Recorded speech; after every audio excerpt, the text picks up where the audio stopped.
집을 지을 때에 아주 중요한 돌이 있습니다. 그 돌은 여러분 지붕은 기둥이 받치고 있죠. 그런데 그 기둥 밑을 떠받치고 있는 돌, 그것을 이 코너스톤 혹은 이 주춧돌이죠. 머릿돌, 모퉁이돌이라는 단어들로 우리는 사용합니다. 모퉁이에 세워진 머릿돌은 건물의 밑받침인 동시에 건물이 가지고 있는 기준점이 되기 때문입니다. 이 머릿돌은 집의 모양뿐만 아니라 건물의 견고함이 시작되어지는 돌이기 때문에 이 머릿돌을 가장 중요하게 여기는 것이죠. 여러분, 기준이 잘못되면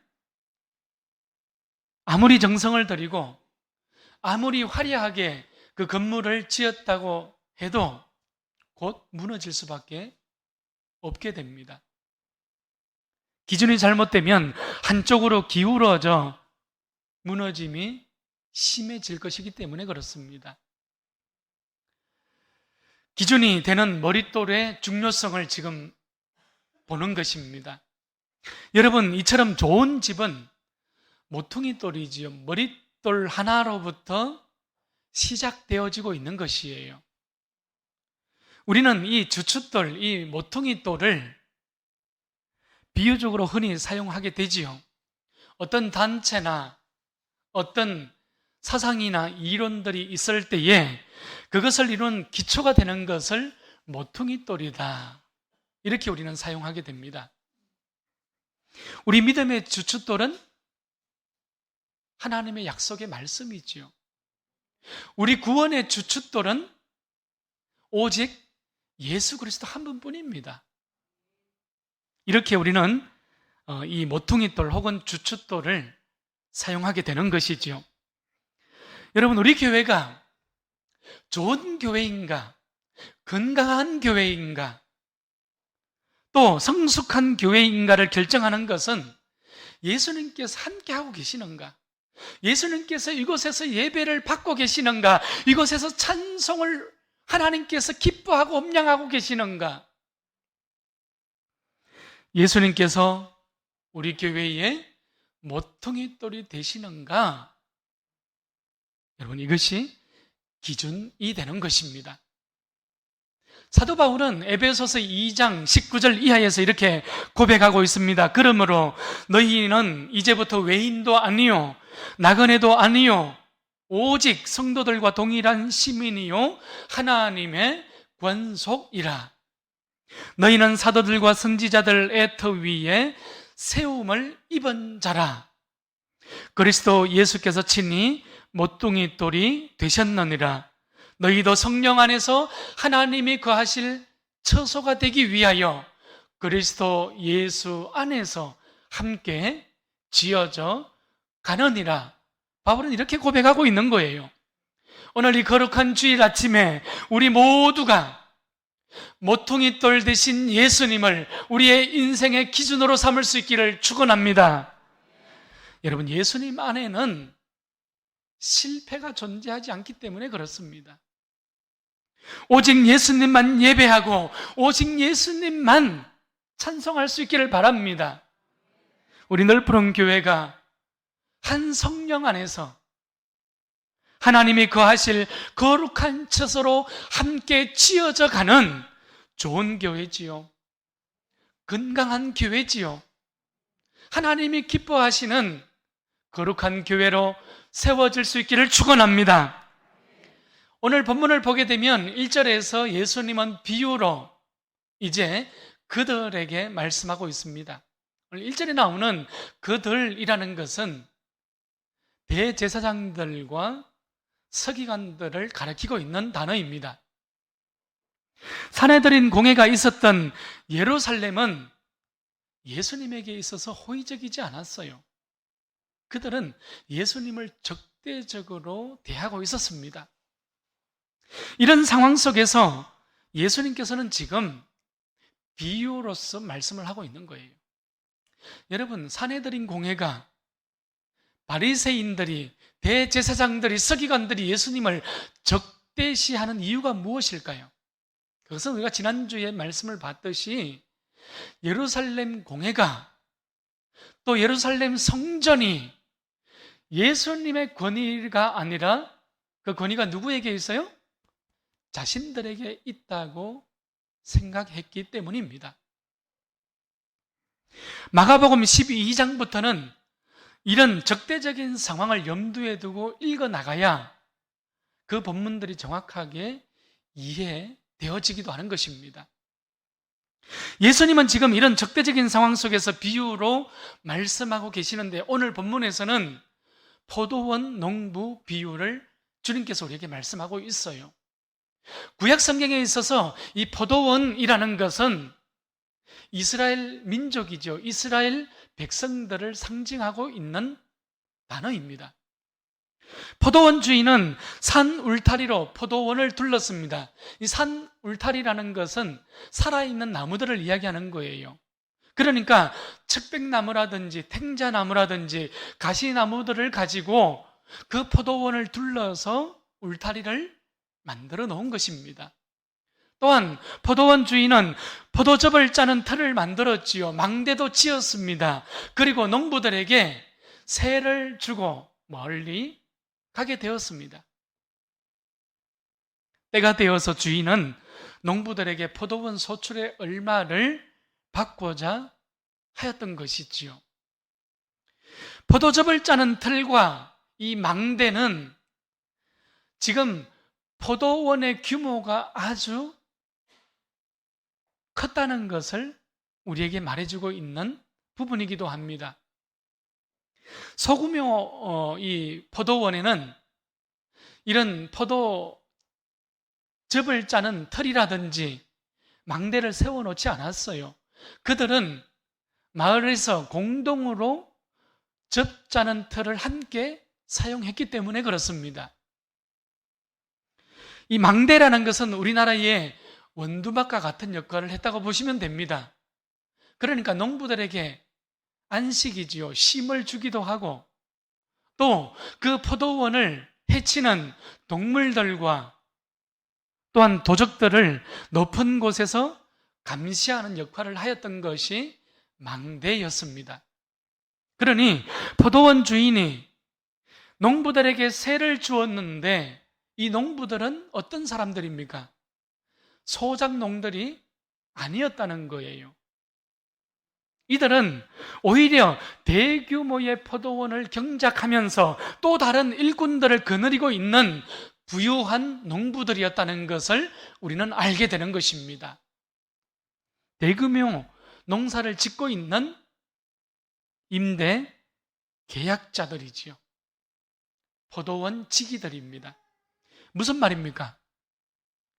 오늘 이 비유에서 포도원의 주인은 하나님이시라는 것을 우리에게 말하고 있는 거예요. 그리고 대제사장들과 서기관들은 주인의 포도원을 관리하는, 주인의 포도원을 맡은 임대 계약자요 관리인에 불과하다는 것을 예수님께서는 이 비유를 통하여서 밝히 말씀하고 있는 것입니다.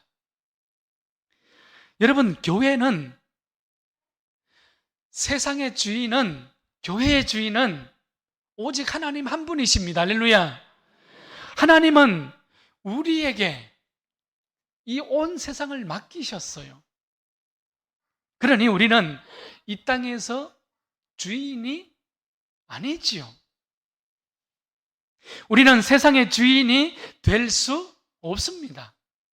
우리는 교회의 주인이 될 수 없어요. 그래서 성도는, 그래서 교회는 날마다 자신을 돌아볼 수 있어야 하는 거예요. 혹이라도 내가 교만의 자리에 서 있지는 않는가? 혹이라도 우리가 말씀으로부터 이탈되어진 자리에 서 있지는 않는가? 혹이라도 내 믿음의 등불이 어두워지지는 않았는지 날마다 우리는 자신을 돌아볼 수 있어야 하는 것입니다. 여러분, 기후온난화라든지 초미세먼지, 플라스틱, 생활 쓰레기, 방사능, 이런 용어들이 온 지구에 넘치고 있습니다. 이제는 우리에게도 익숙한 용어들이 되어졌잖아요. 세계 곳곳에서 이산화탄소를 줄이기 위해서 저탄소 운동이 실천되어지고 있습니다. 여러분, 땅에 매립되어진 플라스틱은 무려 100년이 지나야 사라진다고 합니다. 스티로폴과 알루미늄은 500년입니다. 그 나무 젓가락 하나도 무려 20년이 지나야 사라진다는 거예요.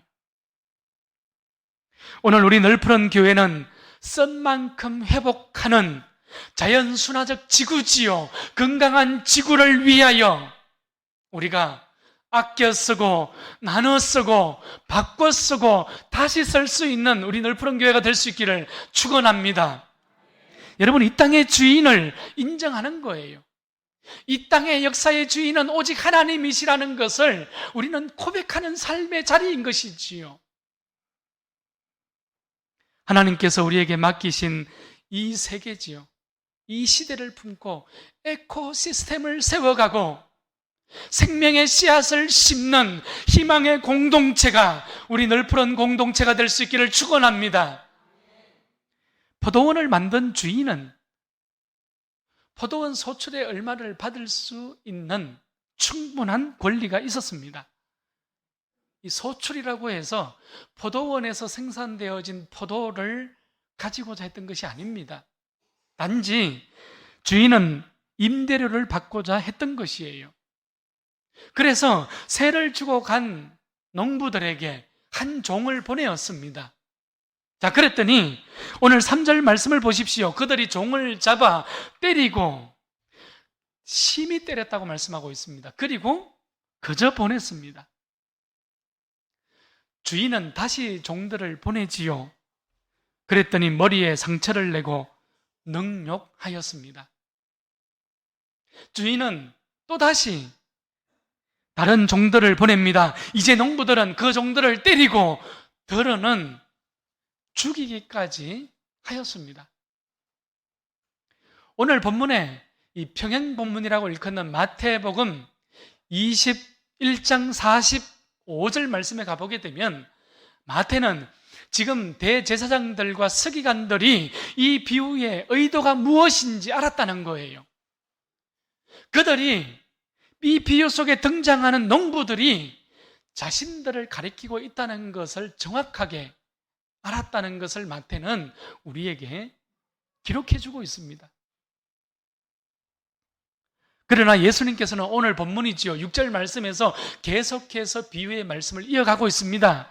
이제 한 사람이 남았으니 곧 그가 사랑하는 아들이라.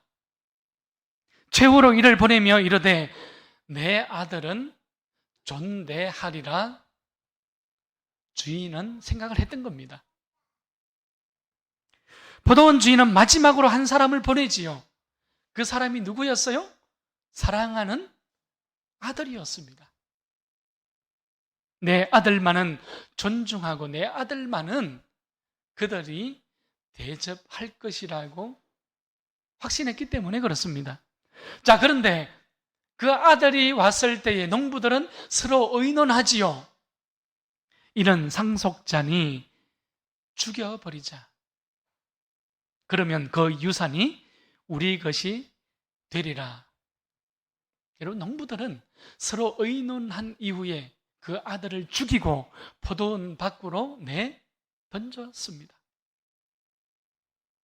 오늘 예수님의 비유는 유비적인 비유가 아니에요.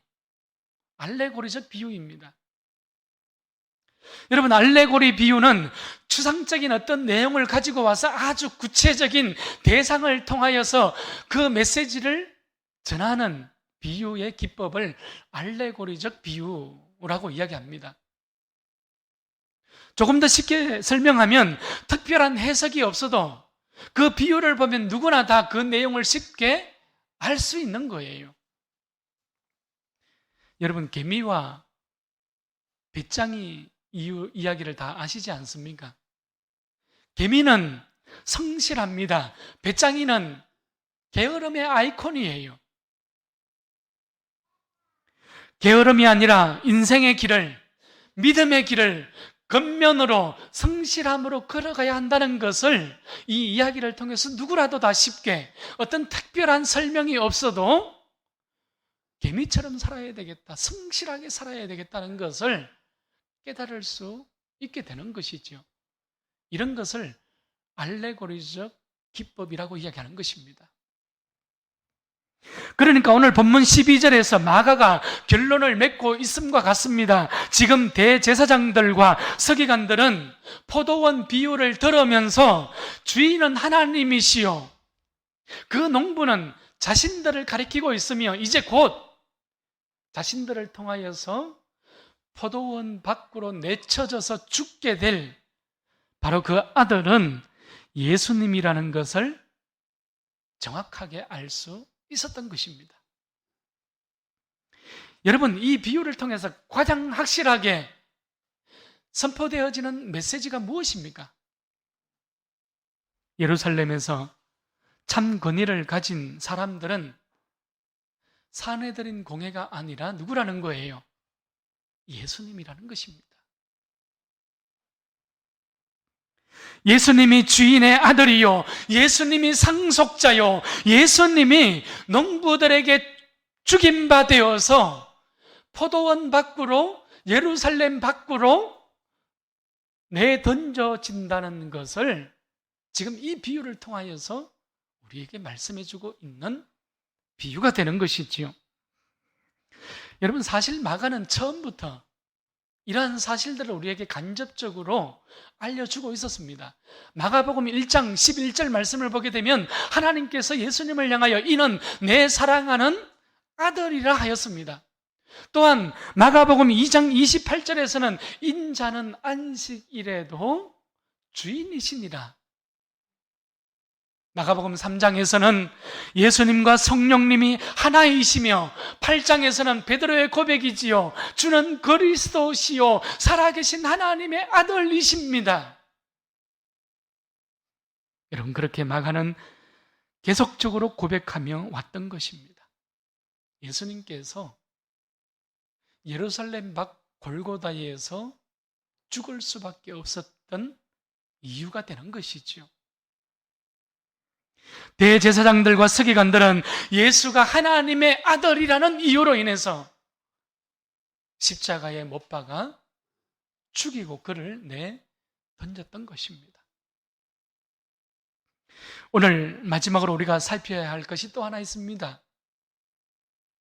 농부들이 포도원 주인의 아들을 죽이고자 했던 이유가 되는 것이죠. 오늘 7절 말씀을 보십시오. 그 농부들이 서로 말하되 이는 상속자니 자 죽이자. 그러면 그 유산이 우리 것이 되리라 하고 이에 잡아 죽여 포도원 밖에 내던졌느니라.